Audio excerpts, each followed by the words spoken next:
Hello everyone, my name is Matt Scorpion, and this is the video I was talking about in my last two videos, where I went over what you have to do for the blue set of every class.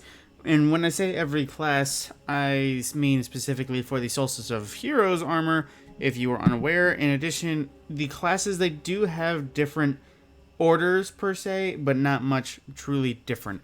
Starting with the Warlock, and I must specify you need this armor on for it to count, because I did the EAZ run to get the rest of my armor, but I did not get the completion for that. So you would get this armor by going to the tower and visiting Eva Levante. She would give you the helmet, which the quest would then prompt you to do a run of the European aerial zone, which would then, after returning to the tower, talking with Eva, and meditating at the statue, would give you the rest of your armor, which goes similarly for every class, only shifting slightly. So the first one, it is the helmet, starts with European aerial zone run completed, precision final blows of 50, and 100 Cabal defeated.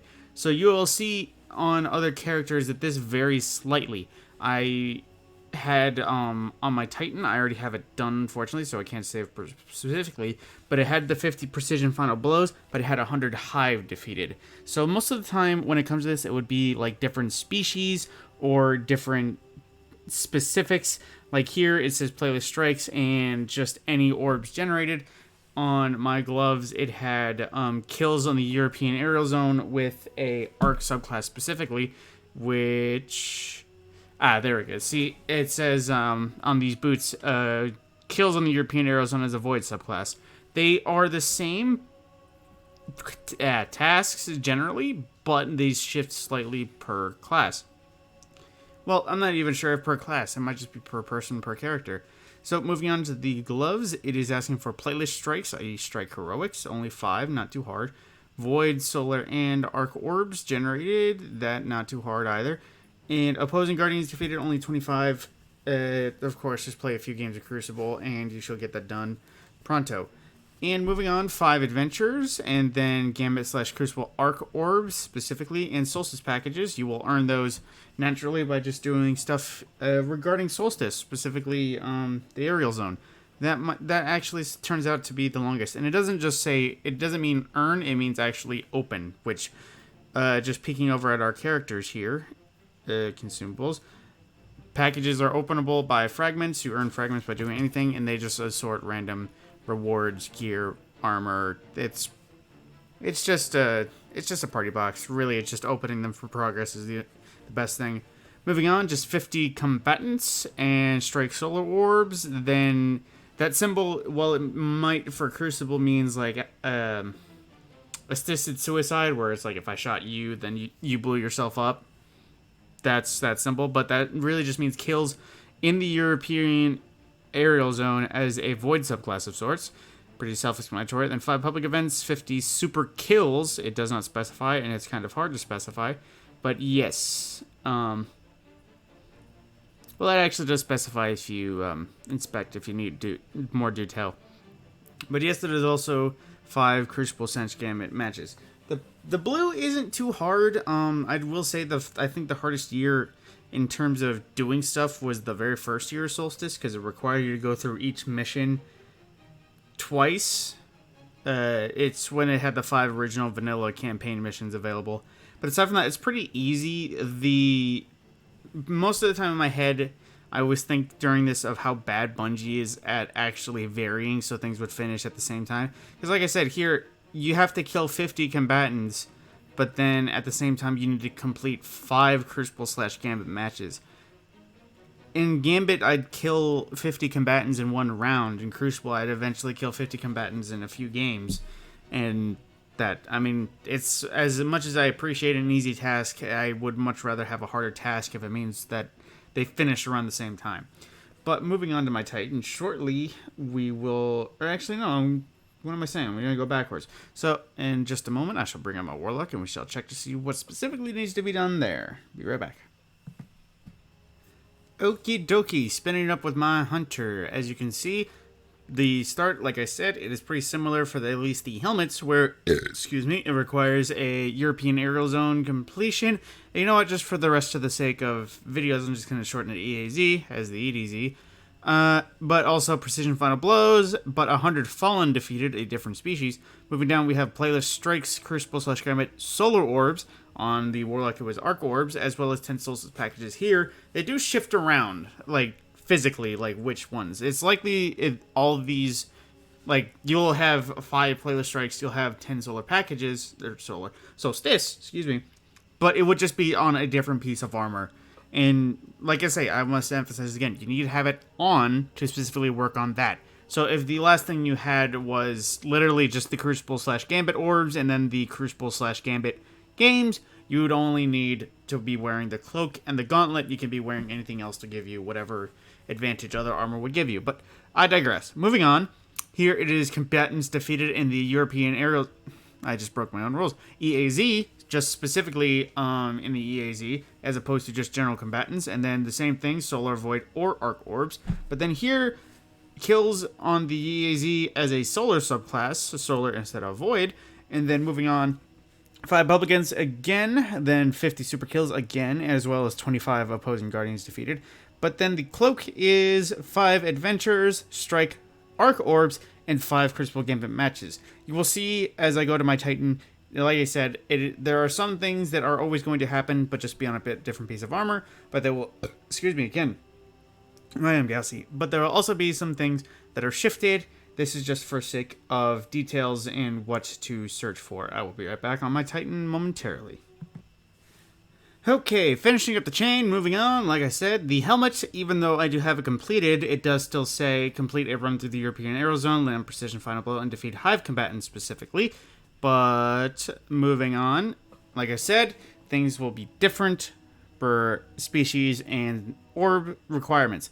50 combatants again, 50 super kills again, and more EAZ kills as an arc subclass this time. 5 adventures again, solar strikes, orbs this time.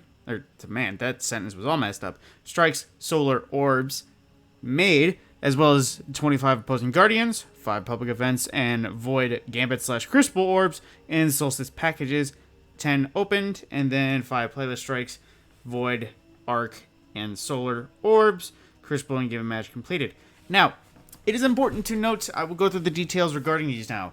Like I said, you need to have this armor on to make progress.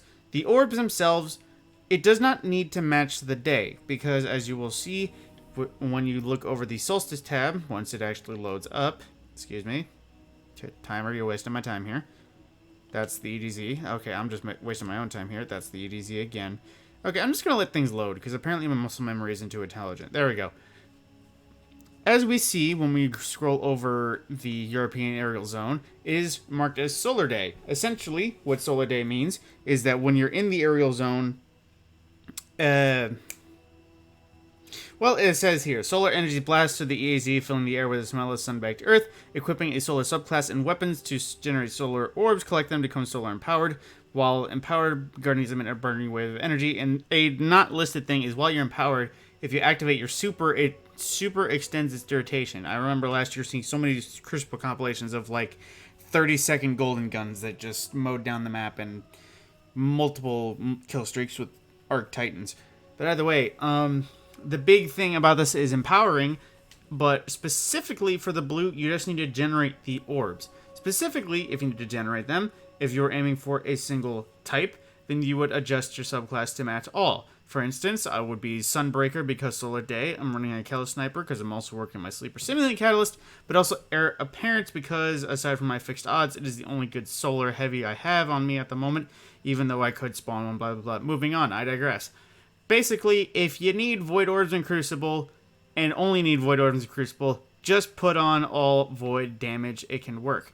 Now, if you're working on multiple, or you don't need to be specific, it truly doesn't matter, and a important thing to note, the day does not matter either. Just because it is Solar Day does not mean you can't generate Void Orbs. Just because they don't count towards the empowering on the day does not mean they don't count. I can make Arc and Void Orbs all day, and as long as the challenge requires them, they would count. Now, specifically, regarding the European Aerial Zone, I will actually dart in real quick just to show you. Now cut. Yeah, I'm just going to cut the load in just to show you. Alright, picking it up, you will see that you spawn in the European Aero Zone. It always spawns a different enemy. And you will see a bunch of boss bars that will not be special. Now, to explain, the European Aero Zone is basically a little mini arena with lots of verticality. Man, I am gassy today. Please excuse me. I do apologize. But aside from that, it will give you markers to mark essentially a high-value target that you must seek out and destroy. For each day, like for instance, this is Solar Day, the mini bosses and final bosses are more vulnerable to specifically the day damage, as you can see by the glowing aura on them. So it would be recommended, if you're not working on orbs, that you just run whatever the day is. Moving on, you would run around and kill these targets as they pop up. And once the timer runs out, as you can see, 4 minutes now, I believe it is 5 minutes to start, you are given a chest guaranteed for defeating the final boss. There is no timer for the final boss as well.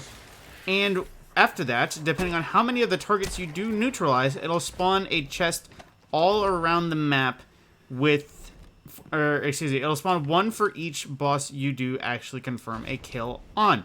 It'll spawn them, it'll give you a few seconds to prepare, and it'll tell you when they spawn. And when they spawn, it'll give you a marker saying directly where it is, similar to how that marker is working, where it's telling you where that is. But it would spawn them all across the map, and like I said, it counts for however many you kill, and it will show you the marker for a brief second.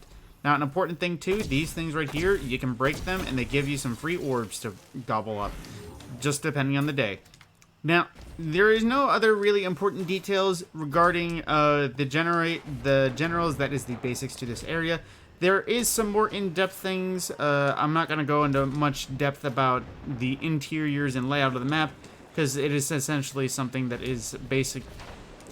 The longer, let me just say this, the more you do it, the better you get at it, so there's no point in me just explaining it for you. You just go ahead and do it yourself. Oh, I need to learn how to walk. So, like I know I'm just rambling now, but all you gotta do is kill the bosses and then kill the final boss, which I suppose it is a good thing. I did mention that. Oh man, I can't focus. I do apologize. This is a mess. Yeah, for Traversal, there are these around that are essentially teleporter pads. Once you step on them, it will teleport you high above the map, but be sure to actually stop yourself, because it will kill you on the impact. If not kill you, it will you will be near dead if you don't die. But either way, the final boss will be a mirror of something seen in the past, if that makes sense. It's not like going to be a raid boss. It's just going to be a boss of sorts. I can't say for sure what it will be for the Fallen. I think it will be Thavix, the guy who goes invisible a lot. But either way, so a good comparison would be the last time I ran through this. It gave us the Ogre, similar to the Escalation Protocol Ogre, where it gets a shield anytime something's near it, but not nearly as beefy in terms of health bar. It'll be some sort of Destiny boss with some sort of mechanic, whether it's a strike boss or, like I said, escalation. It won't be something too complicated that you won't ever be able to figure out. Aside from that, that is about all you need to know for the European Aerial Zone. I will let some silent video play of the final end. I'll go ahead and skip to that over this last minute. But aside from that, my name is Scorpion. If you enjoyed this video, please like and subscribe. It will definitely help out the channel a lot. I will try to keep up as active as I can regarding Destiny in the next days. Regarding Solstice, because this is generally a big event for Destiny. Aside from that, I will see you in the next video. Hello, this is Future Scorpion, mid-editing, to just say that I did miss an important detail that a friend on Discord reminded me of. The fact that the Solstice armor does have increased progression, i.e. double/triple, depending on how much, in the past, which Solstice armors you've done. I'm not sure the exact specifics, so I'm assuming it just shortens the grind. So if you see, like, for instance, the helmet where it's a EAZ run 50 headshots and 100 of a species, if it's like 100 headshots and then 200 hive, or it just seems to take a lot longer for some reason, that is why. Because if you actually participated in past Solstice events, then you have faster progression than people who haven't at all. So just figured that I'd drop that in real quick because it is a very important detail because I can feel the comments cringing. Anyway, thank you, and I will actually be gone now.